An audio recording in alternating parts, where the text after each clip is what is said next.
প্রথমে দুটো দলের খেলোয়াড়েরা মাঠের মধ্যে প্রবেশ করে, সৌহার্দ্য বিনিময়। এরপর রেফারি টস করে দিক নির্বাচন করে ক্যালকাটা কাস্টমস, এবং রেফারি ঘড়ি দেখে, বলতে বলতে রেফারি বাঁশি বাজিয়ে খেলা শুরু করে দেয়। প্রথম থেকেই কিন্তু ক্যালকাটা কাস্টমস আক্রমণে এসেছিল, বেশ কয়েকবার বারে বল লাগে, আক্রমণ প্রতি আক্রমণে খেলা চলতে থাকে।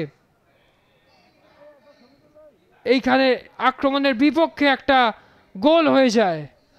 আরও একবার দেখে নেব, 17 নাম্বার জাসিদারি নাসির উদ্দিন একটা ক্রস করে এবং গোল চলে আসে।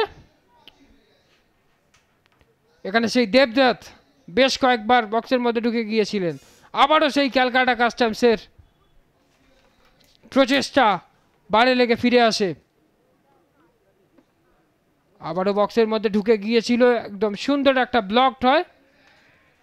ওখানে রাজেন যখন বল দিয়ে উঠে যাচ্ছিল অবৈধভাবে ফাউল করা হয়। এখানে সেই পেনাল্টিটা, একটা ক্রস অবৈধভাবে বাঁধা দিয়েছিলেন তন্ময়, যার ফলস্বরূপ পেনাল্টি পেয়ে যায় এবং পেনাল্টি থেকে সমতা ফিরিয়ে আনে শালক তিওয়ারি। শালক তিওয়ারি পেনাল্টি থেকে সমতা ফিরিয়ে আনে। প্রথমার্ধে আরও কিছু উত্তেজক মুহূর্ত তৈরি হয়, বারবার করে উইংস থেকে আক্রমণের ঝাঁঝ বাড়ায় কালীঘাট মিলন সংঘ। সেই দেবদত্ত একটা সুবর্ণ সুযোগ নষ্ট করে রাজেন যদি আজকে এই বলটা পায়ে ঠেকাতে পারতেন, দ্বিতীয় গোল আসতে পারত। দ্বিতীয়ার্ধের খেলা শুরু হয়। দ্বিতীয়ার্ধে একটা ইয়েলো কার্ড দেখেন, ক্রস,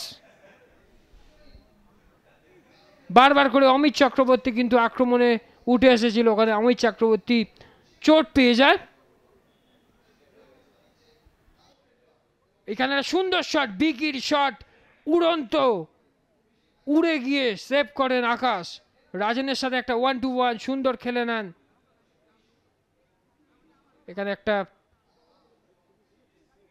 ফ্রি কিক সরাসরি গোলকিপার এর কাছে চলে যায়। বলতে বলতে রেফারি শেষ বাঁশি বাজিয়ে শেষ করে দেয় আজকের খেলা। ফাইনাল স্কোর লাইন হয়ে যায় ক্যালকাটা কাস্টমস 1, কালীঘাট মিলন সংঘ 1।